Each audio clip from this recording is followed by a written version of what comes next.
It was meant to be a rare and lighthearted appearance.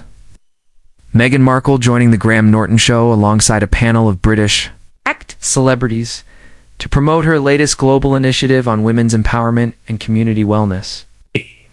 But what unfolded inside the BBC studio was anything but charming. Viewers tuning in anticipated playful banter and witty repartee typical of Norton's famed red couch.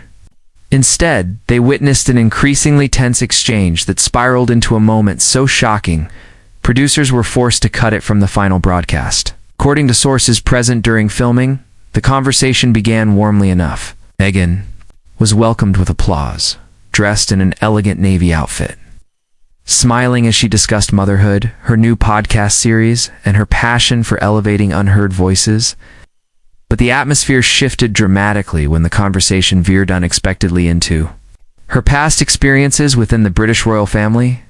Graham, known for his mischievous humor and bold questions, asked, looking back, "Would you say stepping away from the royal family was a brave actor, just a dramatic exit?"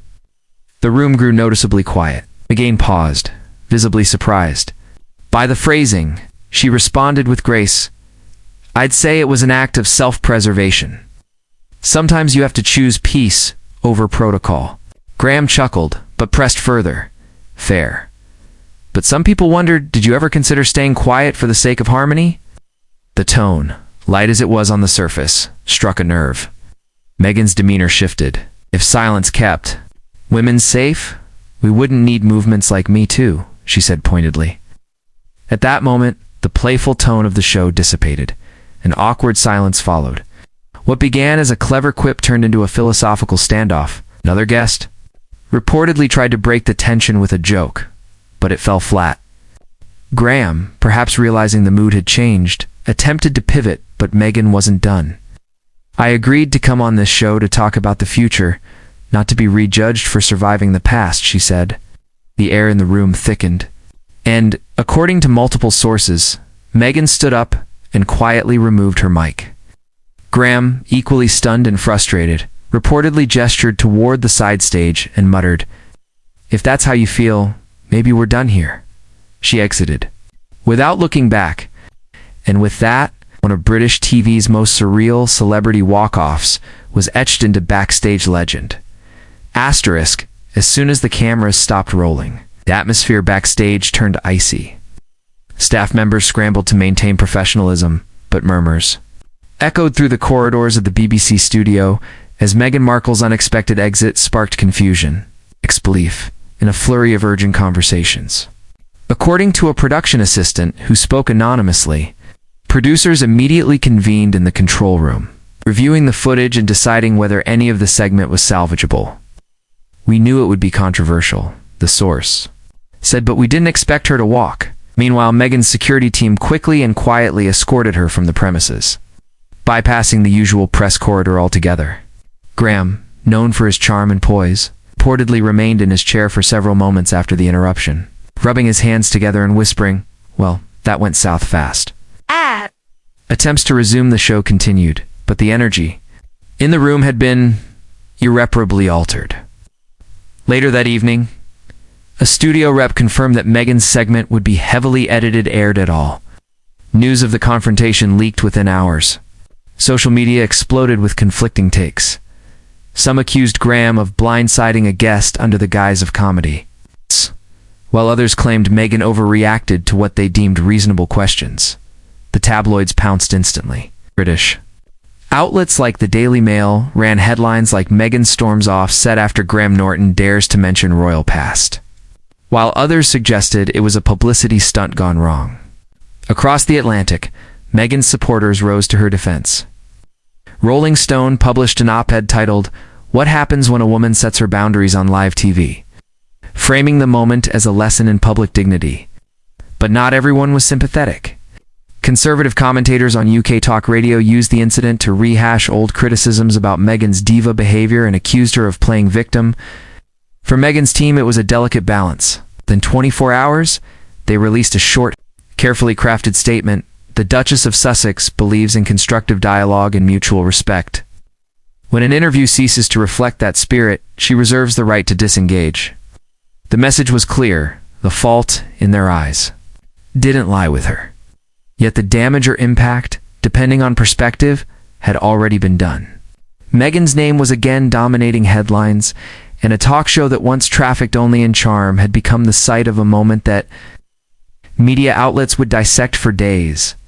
Asterisk in the days that followed, the incident became a lightning rod for cultural commentary, thrusting both Meghan Markle and Graham Norton into the center of an intensifying global debate about media responsibility, celebrity boundaries, and the fine line between humor and hostility.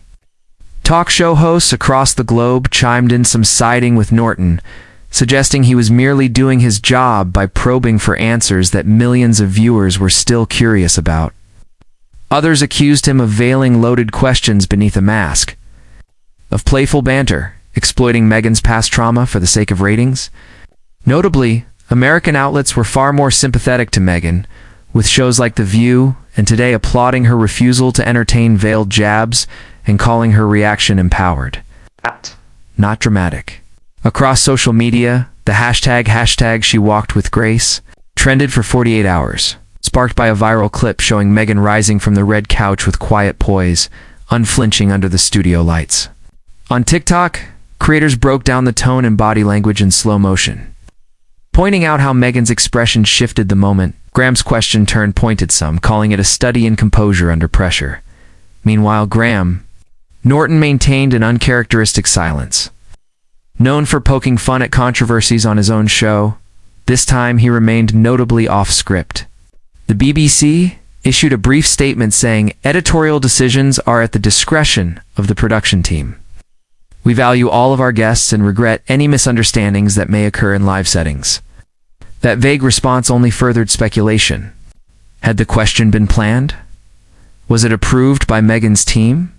Insiders claimed that, while a broad set of discussion topics had been shared in advance, Norton had gone off-book when referencing Meghan's royal pasta move that allegedly caused immediate concern among producers, but enough to stop him mid-interview. As the controversy simmered, Meghan's allies in the entertainment world began to circle the wagons. Viola Davis, Mindy Kaling, and Jamil voiced public support, highlighting how women, particularly women of color, are disproportionately expected to absorb public scrutiny with a smile.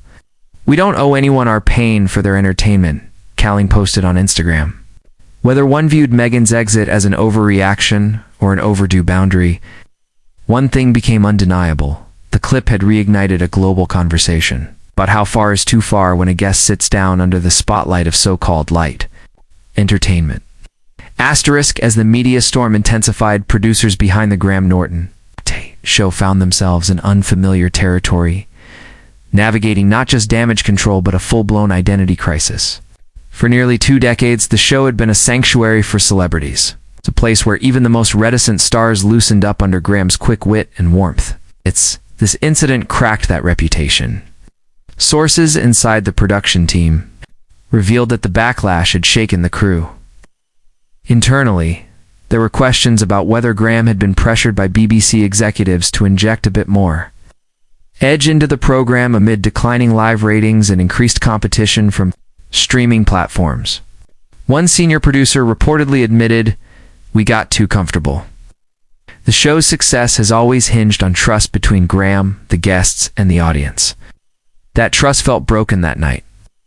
Meanwhile, Meghan's PR machine went into quiet overdrive. Though she avoided interviews, she appeared in a pre-recorded video message at a global summit on mental health, where she spoke about the power of narrative and the importance of safeguarding one's peace. Though she made no mention of Graham or the incident, her words were widely interpreted as a subtle response. "We all have the right to decide which stories we carry forward and which we leave behind," she said, a line that lit up social media.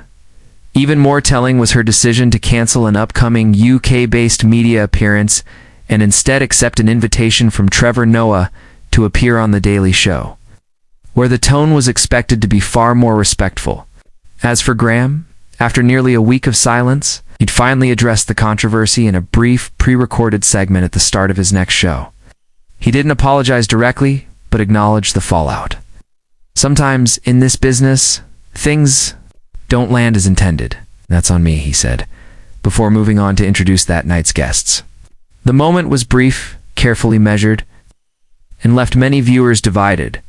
Some applauded the gesture, others saw it as a non-apology wrapped in charm. Regardless, the incident had already changed the game. What had been just another celebrity sit-down turned into a cautionary tale about the evolving boundaries of fame, trauma, and televised entertainment. And while both Meghan and Graham returned to their respective worlds seemingly unscathed on asterisk,